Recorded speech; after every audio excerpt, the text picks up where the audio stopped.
ప్రభాస్ బోయపాటి శ్రీను కలయికలో ఓ సినిమా రానుందా అంటే అవునని వినిపిస్తుంది ఫిల్మ్ సర్కిల్లో. బోయపాటిది సెపరేట్ స్టైల్, మాస్ యాక్షన్ చిత్రాలు చేయడంలో దిట్ట, యాక్షన్ ఎలిమెంట్స్ తో మ్యాజిక్ చేయడంలో గరుడు. మొన్న వచ్చిన సరైనడు రొటీన్ కథే అయినా బన్నీని చాలా పవర్ఫుల్ గా చూపించడంలో సఫలమయ్యాడు. అదే బన్నీ అభిమానులకు విపరీతంగా నచ్చింది. ఇప్పుడు బోయపాటి చూపు ప్రభాస్ పై పడినట్లు టాక్ వినిపిస్తోంది. ప్రస్తుతం బెల్లంకొండ సాయి శ్రీనివాస్ తో ఓ సినిమా చేస్తున్నాడు బోయపాటి.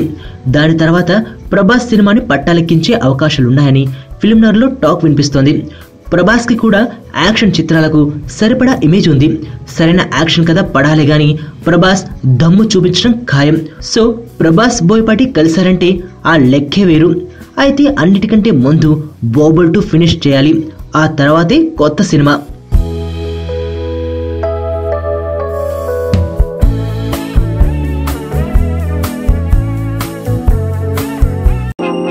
నేను ఆనంద్. ఈ భూమన్నా, ఈ భూమి మీద ఏ సృష్టి అన్నా నాకు చాలా ఇష్టం.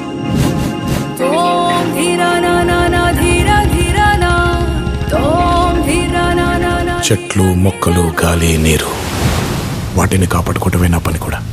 It's a joggers park.